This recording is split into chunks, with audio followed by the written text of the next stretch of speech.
Brace த Lord. இந்த வீடியோவை கடைசி வரை ஸ்கிப் பண்ணாமல் பாருங்கள். இந்த அதிகாரத்திலிருந்து கடைசியில் கேள்வி ஒன்று கேட்கப்பட்டுள்ளது. அப்போஸ்தலருடைய நடபடிகள் 22ஆம் அதிகாரம். சகோதரரே, பிதாக்களே, நான் இப்பொழுது உங்களுக்கு சொல்லப்போகிற நியாயங்களுக்கு செவி கொடுப்பீர்களாக என்றான். அவன் எபிரேய பாஷையிலே தங்களுடனே பேசுகிறதை அவர்கள் கேட்டபொழுது அதிக அமைதலாயிருந்தார்கள். அப்பொழுது அவன், நான் யூதன், சிலிசியா நாட்டிலுள்ள தர்சு பட்டணத்திலே பிறந்து இந்த நகரத்திலே கமாலியேலின் பாதத்தருகே வளர்ந்து முன்னோர்களுடைய வேத பிரமாணத்தின்படியே திட்டமாய் போதிக்கப்பட்டு இன்றைய தினம் நீங்கள் எல்லாரும் தேவனை குறித்து வைராக்கியம் உள்ளவர்களாய் இருக்கிறது போல நானும் வைராக்கியம் உள்ளவனாய் இருந்தேன். நான் இந்த மார்க்கத்தாராகிய புருஷரையும் ஸ்திரீகளையும் கட்டி சிறைச்சாலைகளில் ஒப்புவித்து மரண பரியந்தம் துன்பப்படுத்தினேன். அதற்கு பிரதான ஆசாரியரும் மூப்பர் யாவரும் சாட்சி கொடுப்பார்கள்.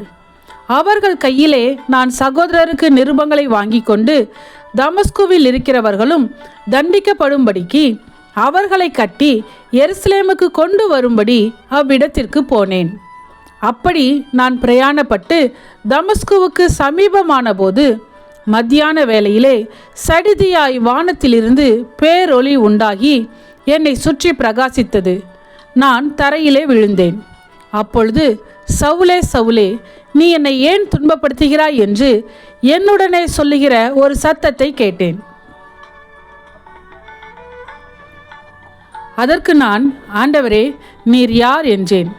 அவர், நீ துன்பப்படுத்துகிற நஸ்ரேனாகிய இயேசு நானே என்றார். என்னுடனே கூட இருந்தவர்கள் வெளிச்சத்தை கண்டு பயமடைந்தார்கள். என்னுடனே பேசினவருடைய சத்தத்தையோ அவர்கள் கேட்கவில்லை. அப்பொழுது நான், ஆண்டவரே, நான் என்ன செய்ய வேண்டும் என்றேன். அதற்கு கர்த்தர், நீ எழுந்து தமஸ்குவுக்கு போ. நீ செய்யும்படி நியமிக்கப்பட்டதெல்லாம் அங்கே உனக்கு சொல்லப்படும் என்றார். அந்த ஒளியின் மகிமையினாலே நான் பார்வையற்று போனபடியினால் என்னோடு இருந்தவர்களால் கைலாகு கொடுத்து வழிநடத்தப்பட்டு தமஸ்குவுக்கு வந்தேன். அப்பொழுது வேத பிரமாணத்தின்படியே பக்தியுள்ளவனும் அங்கே குடியிருக்கிற சகல யூதராலும் நல்லவனென்று சாட்சி பெற்றவனுமாகிய அனனியா என்னும் ஒருவன் என்னிடத்தில் வந்து நின்று, சகோதரனாகிய சவுலே, பார்வையடைவாயாக என்றான். அந்நேரமே நான் பார்வையடைந்து அவனை ஏறிட்டு பார்த்தேன். அப்பொழுது அவன், நம்முடைய முன்னோர்களின் தேவனுடைய திருவுலத்தை நீ அறியவும், நீதிபரரை தரிசிக்கவும், அவருடைய திருவாய் மொழியை கேட்கவும் அவர் உன்னை முன்னமே தெரிந்து கொண்டார். நீ கண்டவைகளையும் கேட்டவைகளையும் குறித்து சகல மனுஷருக்கு முன்பாக அவருக்கு சாட்சியாய் இருப்பாய். இப்பொழுது நீ தாமதிக்கிறது என்ன? நீ எழுந்து கர்த்தருடைய நாமத்தை தொழுது கொண்டு ஞானஸ்நானம் பெற்று உன் பாவங்கள் போக கழுவப்படு என்றான். பின்பு நான் எருசலேமுக்கு திரும்பி வந்து தேவாலயத்திலே ஜெபம் பண்ணி கொண்டிருக்கையில் ஞான திருஷ்டி அடைந்து அவரை தரிசித்தேன். அவர் என்னை நோக்கி, நீ என்னை குறித்து சொல்லும் சாட்சியை இவர்கள் ஏற்றுக்கொள்ள மாட்டார்கள். ஆதலால் நீ தாமதம் பண்ணாமல் சீக்கிரமாய் எருசலேமை விட்டு புறப்பட்டு போ என்றார். அதற்கு நான், ஆண்டவரே, உம்மிடத்தில் விசுவாசமாய் இருக்கிறவர்களை நான் காவலில் வைத்து ஜெப ஆலயங்களிலே அடித்ததையும் உம்முடைய சாட்சியாகிய ஸ்தேவானுடைய இரத்தம் சிந்தப்படுகிற போது நானும் அருகே நின்று அவனை கொலை செய்வதற்கு சம்மதித்து அவனை கொலை செய்தவர்களின் வஸ்திரங்களை காத்து கொண்டிருந்ததையும் இவர்கள் அறிந்திருக்கிறார்களே என்றேன். அதற்கு அவர், நீ போ, நான் உன்னை தூரமாய் புறஜாதிகளிடத்திலே அனுப்புவேன் என்று சொன்னார் என்றான். இந்த வார்த்தை வரைக்கும் அவனுக்கு செவி கொடுத்தார்கள்.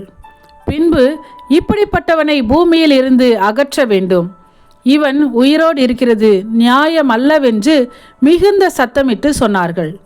இவ்விதமாய் அவர்கள் கூக்குரலிட்டு தங்கள் மேல் வஸ்திரங்களை எறிந்துவிட்டு ஆகாயத்திலே புழுதியை தூற்றிக்கொண்டிருக்கையில்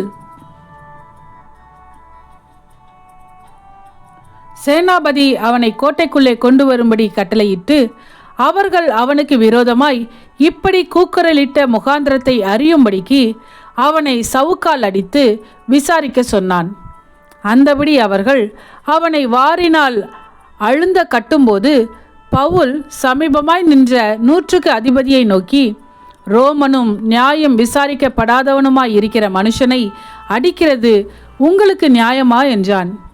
100க்கு அதிபதி அதை கேட்டு சேனாபதியினிடத்திற்கு போய் அதை அறிவித்து, நீர் செய்ய போகிறதை குறித்து எச்சரிக்கையாயிரும், இந்த மனுஷன் ரோமன் என்றான்.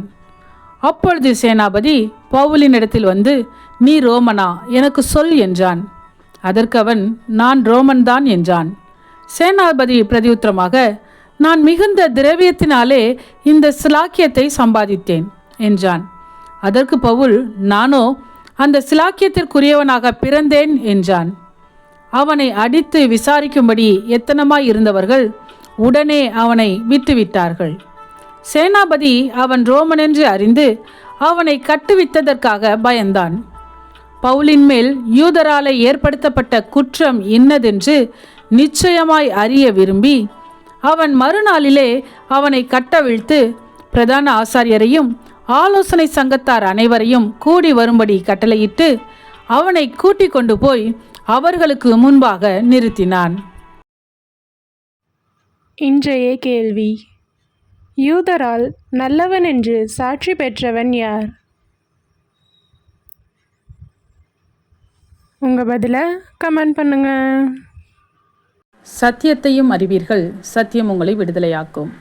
இந்த வசனத்தின்படி அநேகர் சத்தியத்தை அறிந்து விடுதலையாக்கப்பட இந்த சேனலை லைக் செய்யுங்கள், அநேகருக்கு ஷேர் பண்ணுங்கள்.